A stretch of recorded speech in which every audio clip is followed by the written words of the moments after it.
Hello, welcome to Sukhen tutorial. সবাইকে স্বাগত আজকের একটি নতুন ভিডিওতে। আজকে আমাদের আলোচ্য বিষয় ভিয়েনা সম্মেলন বা মেটারনিক ব্যবস্থা, যেটা নবম শ্রেণী পশ্চিমবঙ্গ বোর্ডের নবম শ্রেণীর একটি আলোচ্য বিষয়। নবম শ্রেণীর তৃতীয় অধ্যায়ের যে গুরুত্বপূর্ণ একটি পাঠ হচ্ছে মেটারনিক ব্যবস্থা বা মেটারনিক সিস্টেম। এখান থেকে কয়েকটি কোশ্চেন পরীক্ষায় আসে, যেমন মেটারনিকের পতনের কারণ, এছাড়া মেটারনিকের নীতিগুলি কী ছিল, এই বিষয়ে আমরা আজকে আলোচনা করব।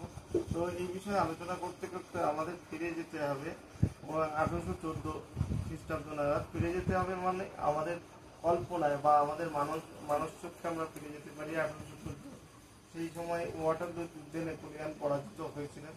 নেপোলিয়ানের পরাজয়ের পর মেটারনিক এবং অন্যান্য তার যে অন্যান্য সঙ্গীরা ছিলেন, অর্থাৎ অস্ট্রিয়া, পার্সিয়া, রাশিয়া, ইংল্যান্ড, এই বিগ ফোর বা চার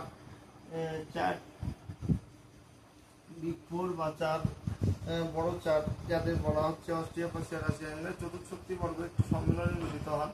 এবং সেই সম্মেলনে 1814 খ্রিস্টাব্দে তারা কিন্তু এই সম্মেলনটি অনুষ্ঠিত করেন অস্ট্রিয়ার রাজধানী ভিয়েনাতে। সেখানে মেটারনিক হচ্ছেন এই সম্মেলনের মধ্যমণি ছিলেন। এছাড়াও তিনি অস্ট্রিয়ার যেহেতু যুবরাজ ছিলেন এবং অস্ট্রিয়ার প্রধানমন্ত্রী ছিলেন, সেই জন্য তিনি কিন্তু এই সম্মেলনের গুরুত্বপূর্ণ ভূমিকায় অধিষ্ঠিত হয়েছিলেন।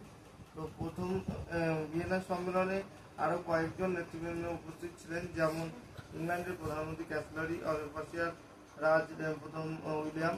এরা ছাড়াও ইউরোপের বিভিন্ন রাজন্যবর্গরা এই সম্মেলনে উপস্থিত ছিলেন। একমাত্র তুরস্ক এবং উপকূল রাজ্য এই সম্মেলনে কিন্তু উপস্থিত ছিল না। এই সম্মেলন থেকে এই সিদ্ধান্ত তিনটি নীতি গ্রহণ করা হয়: ক্ষতিপূরণ নীতি, ন্যায্য অধিকার নীতি, শক্তিসম্পন্ন নীতি। ক্ষতিপূরণ নীতি কাকে বলা হচ্ছে? ক্ষতিপূরণ নীতি হচ্ছে সেই নীতি যার দ্বারা নেপোলিয়ানের আক্রমণের ফলে বা অভিযানের ফলে যে দেশগুলি, সাম্রাজ্যগুলি ক্ষতিগ্রস্ত হয়েছিল, তাদের নেপোলিয়ানের সাম্রাজ্যের অংশ থেকে কিছু অংশ দিয়ে তাদের ক্ষতিটাকে পোষানোর চেষ্টা করা। দ্বিতীয় হচ্ছে এটা। আর ন্যায্য অধিকার নীতি হচ্ছে যারা যে সময় রাজত্ব নেপোলিয়ানের ক্ষমতা দখলের আগে যে স্থানে যে রাজবংশ রাজত্ব করতো, তাদেরকে সেই রাজত্ব ফিরিয়ে দেওয়া হয়।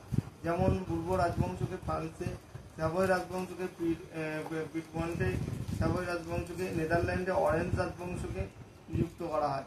এইভাবে ন্যায্য অধিকার নীতির মাধ্যমে নেপোলিয়ান চেয়েছিলেন যে মধ্যযুগীয় যে শাসন ব্যবস্থা, মধ্যযুগীয় যে পুরাতনতন্ত্র, তাকে পুনরায় ফিরিয়ে আনা।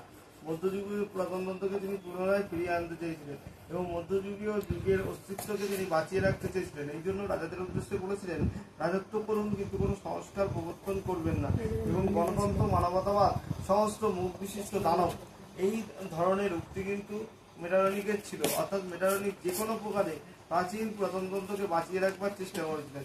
তাহলে আমরা দুটো নীতি আলোচনা করলাম। প্রথমটা হচ্ছে ক্ষতিপূরণ নীতি, অর্থাৎ যে রাজ্য নেপোলিয়ানের আক্রমণের ফলে ক্ষতির শিকার হয়েছিল, তারা নেপোলিয়ানের সাম্রাজ্যের কিছু অংশ নিজেদের মধ্যে ভাগাভাগি করে নিয়ে, যেমন ইংল্যান্ড কেপ কলোনি সহ বিভিন্ন অঞ্চল পেয়েছিল, কেপ কলোনি সহ অন্যান্য আফ্রিকান উপনিবেশগুলি পেয়েছিল।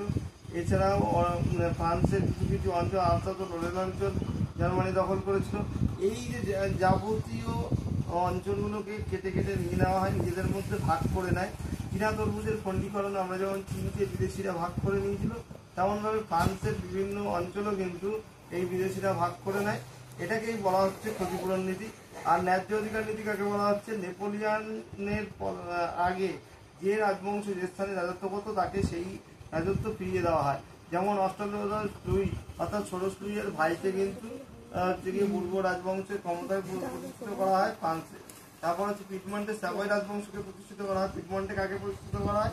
স্যাভয় রাজবংশ। তারপরে হচ্ছে হল্যান্ডে বা নেদারল্যান্ডে হচ্ছে অরেঞ্জ রাজবংশকে প্রতিষ্ঠিত করা হয়। ন্যায্য অধিকার নীতি। একবার শক্তিসম্য নীতি। শক্তিসম্য নীতি হচ্ছে ফ্রান্সের চারিদিকে বড় বড় শক্তিশালী রাষ্ট্রের বেষ্টনী গড়ে তোলা হয়, যাতে ফ্রান্স কোনোদিনও শক্তিশালী না হয়ে উঠতে পারে। ফ্রান্সের সেনাবাহিনী ভেঙে দেওয়া হয়।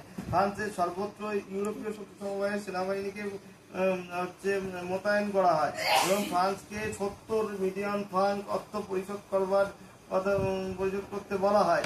এইভাবে ফ্রান্সকে অর্থনৈতিক, রাজনৈতিক, সামরিকভাবে দুর্বল করে দিয়ে তাকে এইভাবে শক্তি সাম্রাজ্য তিনি বজায় রাখেন। মেটারনিকের উদ্দেশ্য ছিল যে কোনো প্রকারে তিনি প্রজাতন্ত্রকে বজায় রাখতে চেয়েছিলেন, তিনি কোনোভাবে আধুনিকতাকে স্থান দিতেন না, যার ফলাফল স্বরূপ তিনি নিজেই বলেছিলেন এক সময় 1848 খ্রিস্টাব্দে কিছু আগে যে এই ক্ষয়িষ্ণু আমাকে কিছু আগে অথবা আমাকে কিছু পরে জন্মানো উচিত ছিল, এই ক্ষয়িষ্ণু সমাজের অস্তিত্ব বজায় রাখতে গিয়ে আমি নিঃস্ব হয়ে যাচ্ছি। অর্থাৎ এ থেকে আমরা শিক্ষা পাই কি, যে ইতিহাসের গতিকে কখনো পেছনের দিকে নিয়ে যাওয়া যায় না, ইতিহাসের ধর্ম হচ্ছে সামনের দিকে এগিয়ে যাওয়া।